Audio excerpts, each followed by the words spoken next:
Start, bench, cut these 3 Penn State running backs in college. Can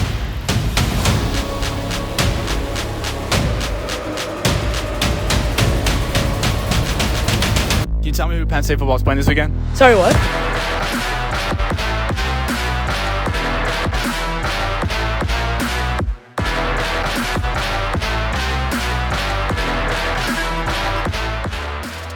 Welcome back into the Penn State Pulse. I'm your host, Dawson. Since West Virginia didn't exactly live up to the hype, this weekend is Penn State's first real test of the season. Number 19, Illinois, comes to Happy Valley for a primetime matchup in what has now become an unofficial whiteout. The line on this thing opened at 17.5, and as I'm recording this, it's currently at 19.5. So PSU is a heavy home favorite here.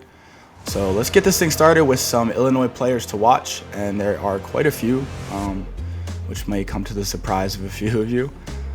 Their quarterback is Luke Altmyer. A lot of you probably recognize that name. If you aren't familiar, he appears to have made quite a bit of improvement from last year to now. Last year when he played Penn State, he threw 4 picks, but so far this season he has 10 passing touchdowns and 0 interceptions. He's been a lot better with protecting the football. He's an Ole Miss transfer.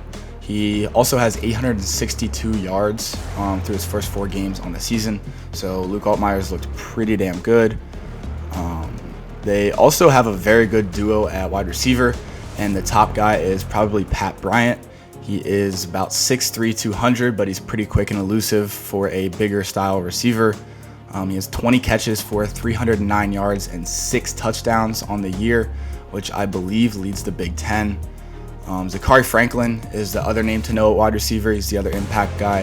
He leads them in catches right now with 21. He spent 4 years at UTSA and then transferred to Ole Miss, where I believe he dealt with some injuries last year. And now he's transferred to Illinois for his 6th year of college football. Looking over their roster, that's actually a pretty common trend for Illinois. They have a lot of 5th, 6th, even 7th year guys on their rosters. So this is a very veteran, experienced team.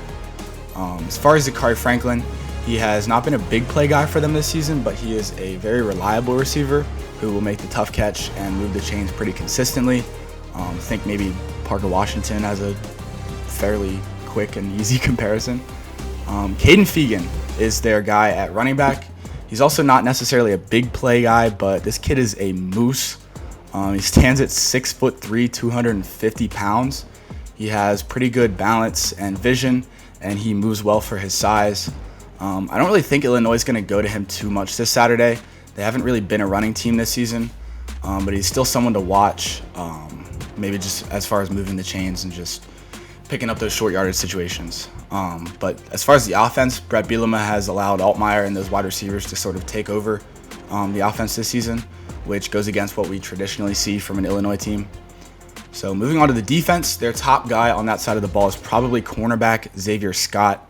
He has already piled up 18 tackles, 3 picks, 2 tackles for loss, 2 passes defensed, a sack, and a forced fumble through only 4 games. He's super fast and physical, and he is a true ball hawk. This guy is probably going to make some plays on Saturday.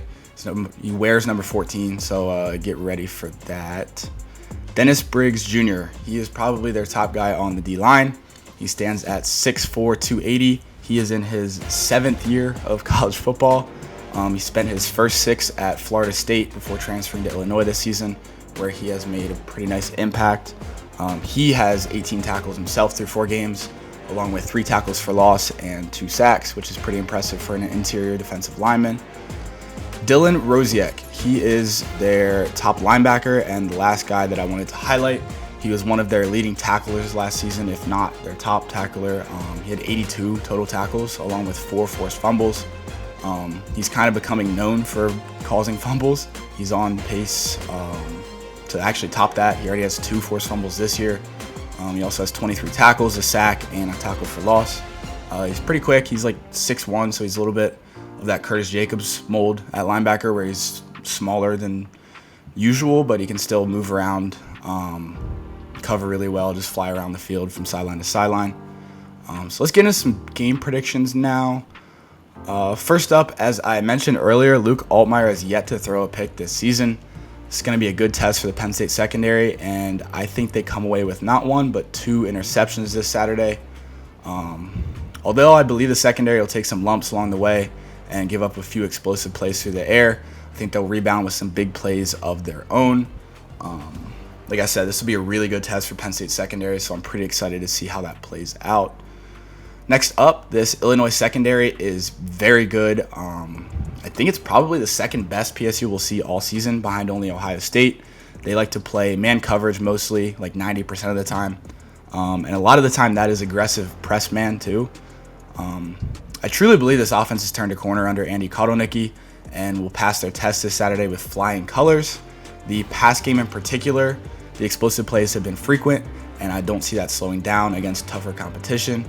So for my second prediction, give me 300 plus pass yards against Illinois for Drew Aller. And then for my third and final prediction, the over-under for this game is at 47.5 right now. And I think these two teams smash that over. I see this being a fairly high-scoring game, as Penn State's offense will sort of hit another gear. I think Kotelnicki's been keeping a lot tucked under his sleeve, and he'll let a little bit of that out on Saturday. And I think the defense will have a few issues to sort out that may take a few quarters to do so. So let's jump into the final score. I think this is going to be a pretty close game in the first half, but Penn State should be able to pull away. I'm going with 36-20 Penn State. I can see it being something like 20-17 at halftime, and PSU just kind of leaning on Illinois until they pull away in the second half. So that is all I have for you guys. Thank you so much for tuning in. Have a great finish to your week and enjoy the game if you're going. I'm your host, Dylan Dawson, signing off.